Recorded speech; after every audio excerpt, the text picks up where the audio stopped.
बाबा अगम अगोचर कैसा बाबा अगम अगोचर, ताते कह समझाओ ऐसा बाबा अगम अगोचर। कहती हैं वो सतपुरुष भगवान जो ऊपर बैठा है शाश्वत स्थान में, वो बाबा है, अगोचर है, अगम है, शाश्वत है, पूर्ण ब्रह्म परमेश्वर है। कहती है वो बाबा कैसा है, अगम अगोचर। तो ये भेदवाणी का शब्दावली से शब्द है, देखते हैं इसमें कितनी गहराई है, शेयर करते जाएं।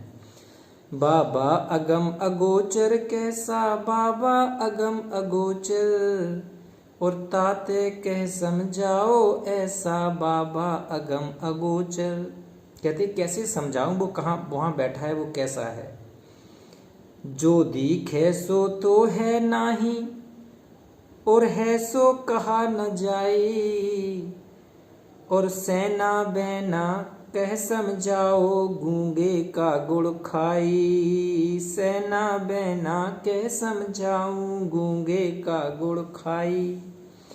बाबा अगम अगोचर कैसा बाबा अगम अगोचर, ताते कह समझाओ ऐसा बाबा अगम अगोचर।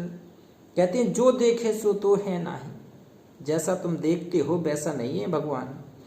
और सो है सो कहा ना जाई, वो जैसा है उसके बारे में कह नहीं सकते।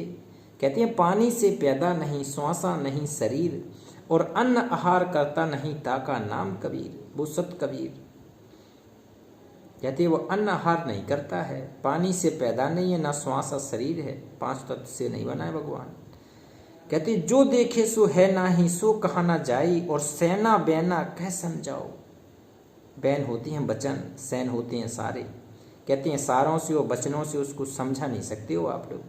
कैसे कैसे गूंगे का गुड़ खाई।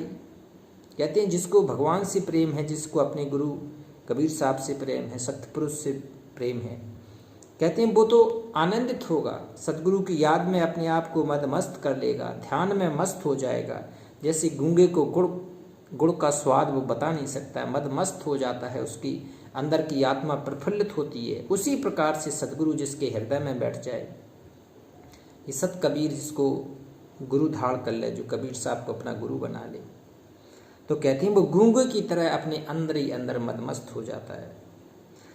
कहते हैं दृष्टि न दिखे मुष्टि न आवे, ओ बिन से नहीं न्यारा, और ऐसा ज्ञान कहा मेरे गुरु मेरे पंडित करो बेचारा। ऐसा ज्ञान कहा मेरे गुरुदेव ने, और पंडित करो बेचारा। कहते हैं दृष्टि ना दिखे, भाई देख नहीं सकते। तुम सोचो कि हम ऐसी आंखों से उसको देख लें, नहीं, दिव्य चक्षु चाहिए उसमें, आत्मज्ञान रूपी दिव्य चक्षु चाहिए। दिव्य दृष्टि न दी से मुष्टि ना आवे, और बिन से नहीं न्यारा। इसको भूल नहीं सकते, वो भगवान इतना प्रभावशाली है। और ऐसा ज्ञान कहा मेरे गुरु ने, मेरे सतगुरु ने, मेरे कबीर साहब ने ऐसा ज्ञान मुझे ये शब्द के माध्यम से सुना दिया। ऐसा ज्ञान कहा मेरे सतगुरु ने, पंडित करो बेचारा। मेरे पंडित जी विचार कर लो अब कि मेरा सतगुरु ने जितना ज्ञान न्यारा लिखा है वो कितना प्रभावशाली होगा। और बिन देखे प्रतीत न आवे, बिन देखे प्रतीत न आवे, कहे न को पतियाना, ओ समझा होए तो शब्द चीने, अचरज होए अयाना। कहते बिन देखे प्रतीत न आवे, कहते बिना देखे प्रतीत नहीं कर सकते हो, बिना देखे समझे। बिन देखे प्रतीत न आवे, कहे न कोई पतियाना, ओ समझा होए तो शब्द चीन ले, अचरज होए अयाना। कहते अगर तुझे समझना है तो शब्द को चीन ले, सार शब्द को चीन ले, सतगुरु शब्द को पहचान ले। तुम सोचोगे सतगुरु हाड़ मास का होता है, तो नहीं होता, शब्द रूपी होता है। सतगुरु शब्द रूपी होता है। सत्य पुरुष भगवान कबीर साहब शब्द रूपी भगवान है। कर नैनो दीदार महल में प्यारा है, भगवान बैठे ऊपर शाश्वत स्थान सतलोक में। कोई ध्यावे निराकार को, कोई तो ध्या रहा है निराकार को, कोई ध्यावे निराकार को, कोई ध्यावे आकारा, और वह तो उन दो ते न्यारा जाने जानन हारा। और कोई ध्यावे निराकार को, कोई किसकी पूजा करता है? निराकार की पूजा है कि भगवान का कोई आकार नहीं होता है, भगवान को कोई आकृति में बांध नहीं सकते हैं, कोई इसको पूजा करता है।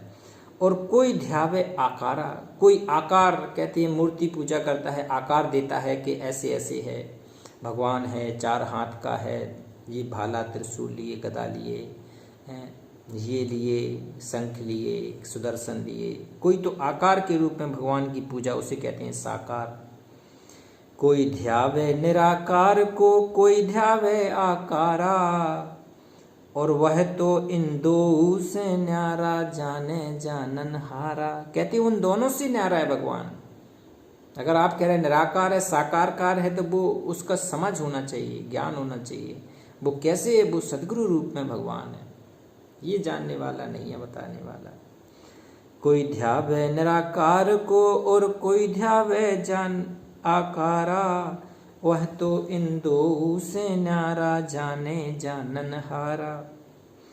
काजी कथे कतेब पुराना, काजी कथे कतेब कुराना, पंडित वेद पुराना। और वह अक्षर जो लिखा न जाई, मात्रा लागे न काना।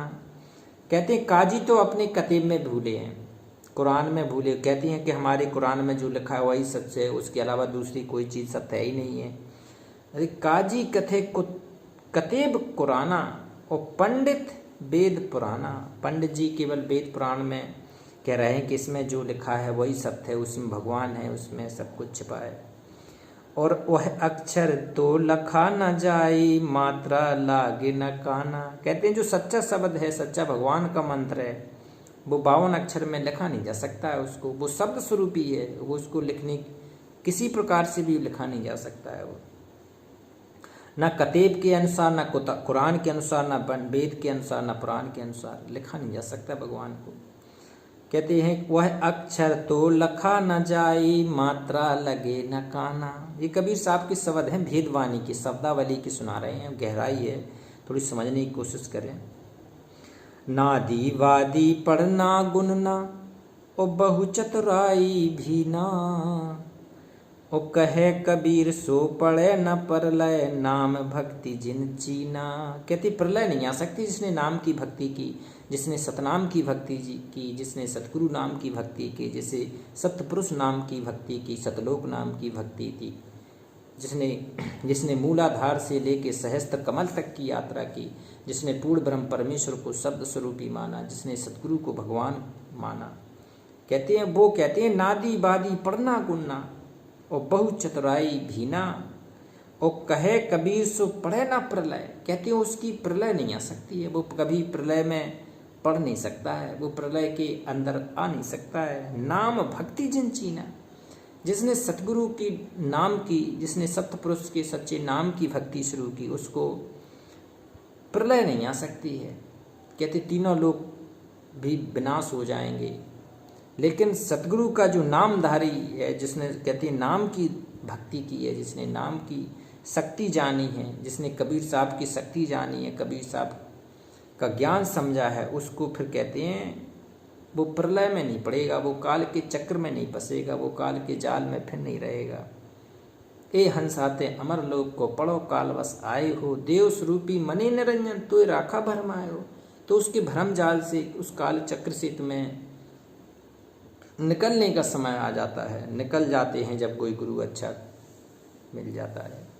तो ये सतपुरुष सत कबीर साहब के अनमोल शब्द हैं, और कबीर साहब ही वो पूरे सच्चे गुरु हैं, पूर्ण गुरु हैं, जिनके शब्दों में, जिनकी वाणियों के माध्यम से आप में वो ताकत आएगी, वो शब्द स्वरूपी ताकत, वो शब्द रूप में आपको आगे बढ़ाएगी, वो प्रलय से आपका संरक्षक करेगी। सत कबीर की दुहाई, सत कबीर की समर्था, सत कबीर की पहचान।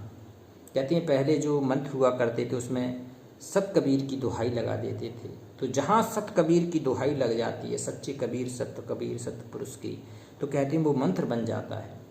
तो इसी प्रकार से प्रलय उसके आ नहीं सकती जहाँ सत कबीर भगवान उसकी आगे आड़े आ जाते हैं।